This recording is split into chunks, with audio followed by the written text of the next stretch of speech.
Have you ever thought that some of the greatest advances in medicine weren't the result of meticulously planned research, but rather glorious stumbles of human curiosity? It's amazing, isn't it? While scientists were seeking answers to certain questions, the universe conspired to reveal completely different mysteries, transforming laboratory accidents into revolutions that saved millions of lives. This unpredictable dance between chance and the observant mind continues to be one of the most fascinating chapters in the evolution of medical science. Look, the history of medicine is full of these eureka moments that happened when someone was looking for something completely different. It's as if knowledge sometimes prefers to reveal itself through subtle signals, waiting for prepared minds to capture the unexpected. From penicillin discovered in a contaminated petri dish to X-rays found by accident, these discoveries show us how the technology and treatments we now consider basic emerged in ways that defy our imagination. The journey of these accidental discoveries invites us to question the very limits of scientific research. Are there boundaries to what we can discover? Or is the future of medicine still hidden in accidents waiting to happen? The curiosity that led scientists to notice anomalies, errors, and unexpected results ended up expanding our understanding of the human body and the possibilities of healing in ways that no one could have predicted.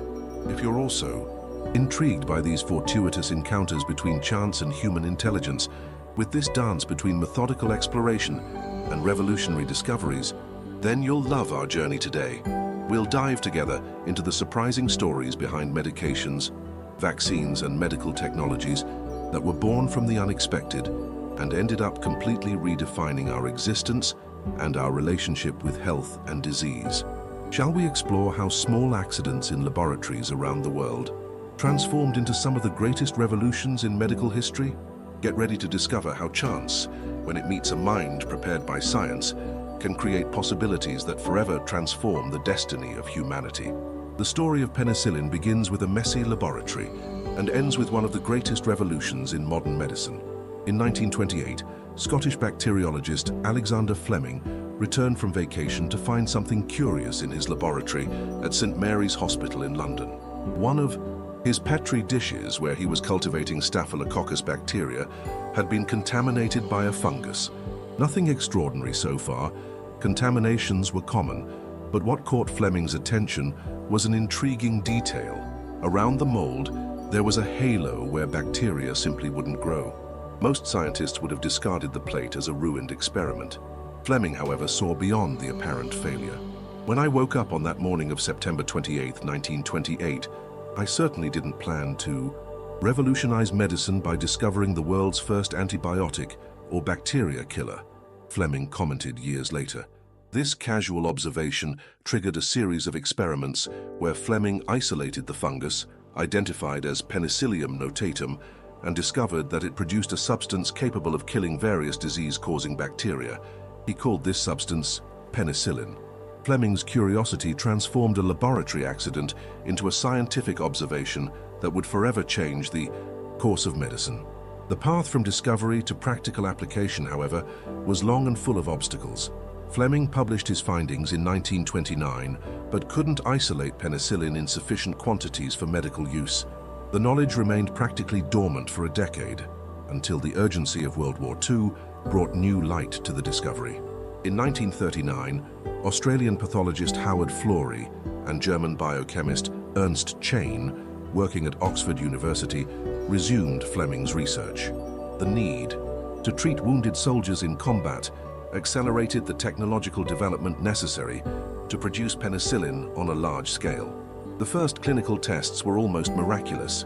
Patients on the verge of death from bacterial infections recovered completely after treatment with penicillin. An emblematic case was that of Albert Alexander, a policeman who had developed a severe infection after scratching himself with a rose. When he received penicillin in 1941, his condition improved dramatically. Unfortunately, the available amount of the medication was so limited that researchers would recover penicillin from patients' urine to reuse it. Alexander ended up dying when the supply ran out, but his case demonstrated the revolutionary potential of the antibiotic. The evolution of penicillin production is a fascinating chapter in itself. Initially cultivated in containers such as bathtubs, milk bottles, and even pajama pants, which offered a large surface for fungal growth, penicillin required creative methods for its production. It was only with the United States' entry into the war and the development of deep fermentation techniques that mass production became possible. By 1944, there was enough penicillin to treat all Allied soldiers wounded on D-Day. What began as an accident in a petri dish had transformed into a massive industrial operation in just 16 years. The impact of penicillin on society was so profound that it completely changed our relationship with infectious diseases. Before antibiotics, a simple cut infection could be a death sentence. Pneumonia, scarlet fever, syphilis, and gonorrhea were potentially fatal conditions. Penicillin transformed these diseases into easily treatable conditions, dramatically increasing human life expectancy. In 1945, Fleming, Florey, and Chain received the Nobel Prize in Medicine for their discovery. When Fleming accepted the prize, he made a prophetic warning about the indiscriminate use of antibiotics and the possible emergence of bacterial resistance, a question that remains extremely relevant in the current medical scenario, where the search for new antibiotics has become a race against time and against microbial evolution. On a cold November night in 1895, German physicist Wilhelm Conrad Röntgen was working alone in his laboratory at the University of Würzburg.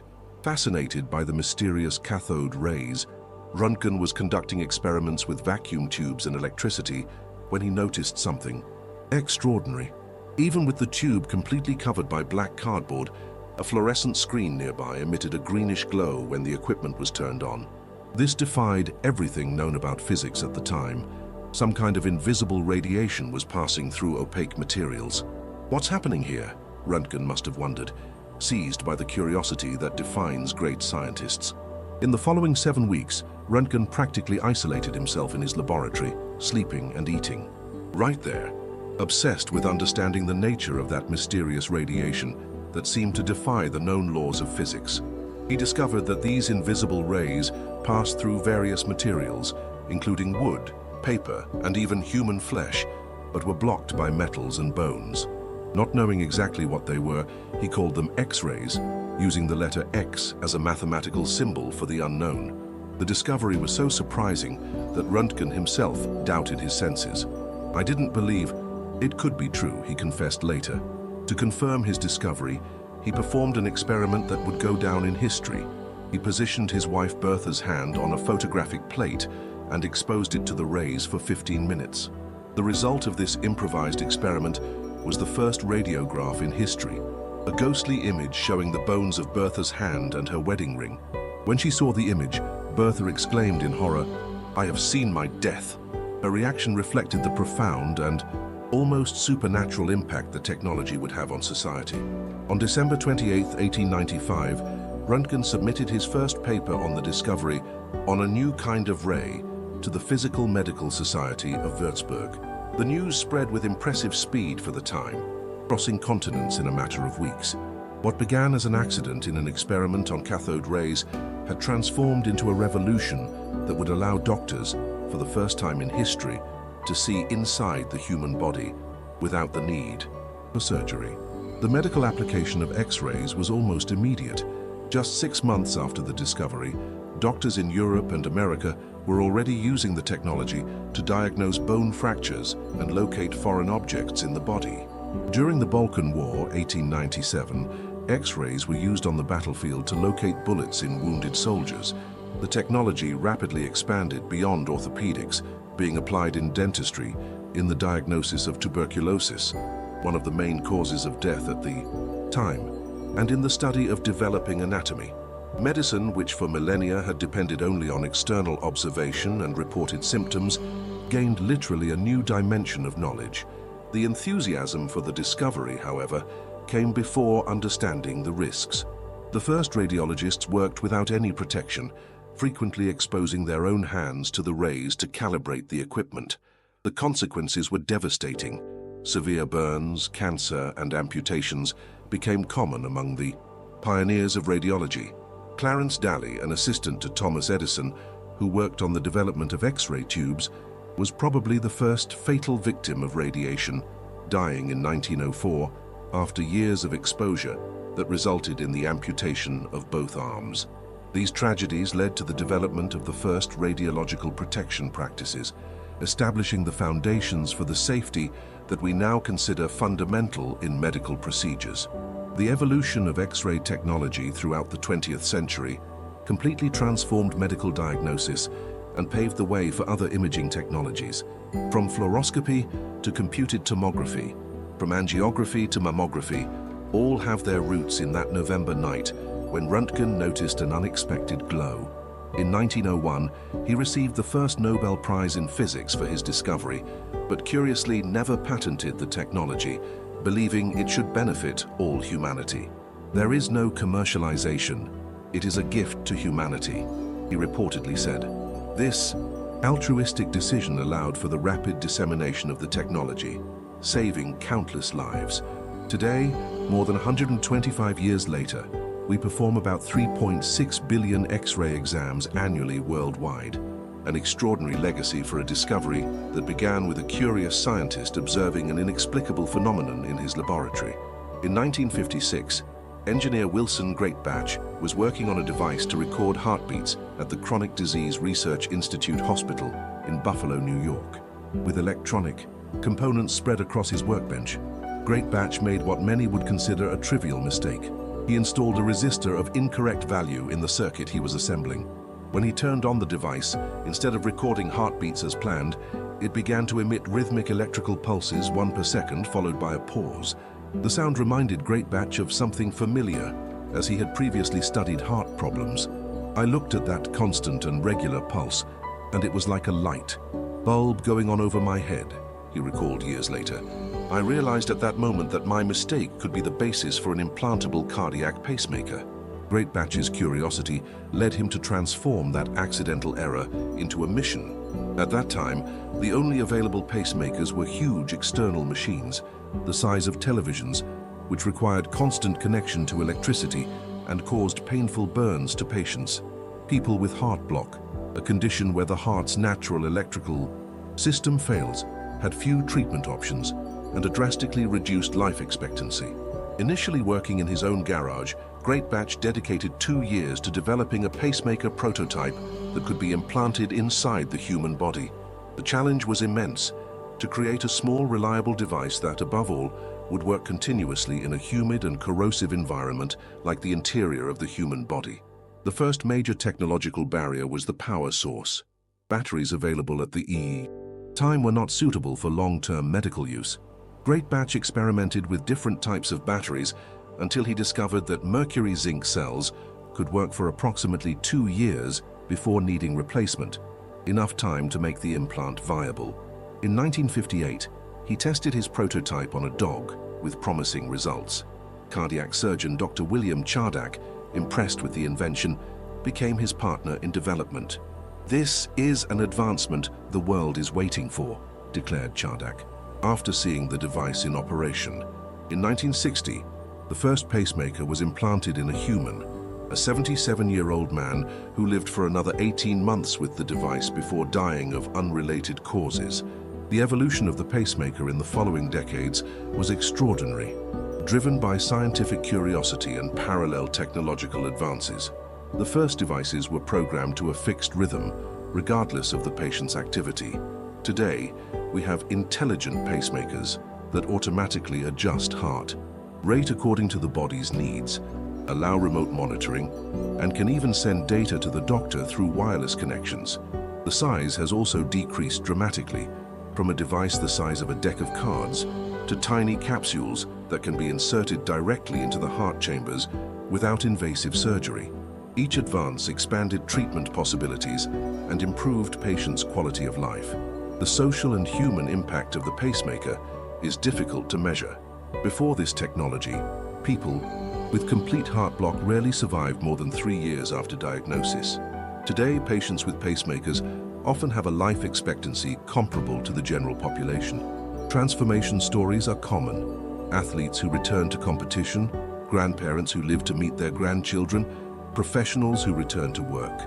One study estimated that more than 3 million people worldwide currently live with implanted pacemakers, with about 600,000 new devices being implanted annually. What began as an electronic error has become one of the most successful medical technologies ever invented. Wilson Greatbatch, the man whose happy mistake saved millions of lives, continued inventing until his death in 2011 at the age of 92. He held more than 350 patents and was inducted into the National Inventors Hall of Fame. Curiously, he never became extremely wealthy from his invention, choosing to reinvest his earnings in research to further improve the technology.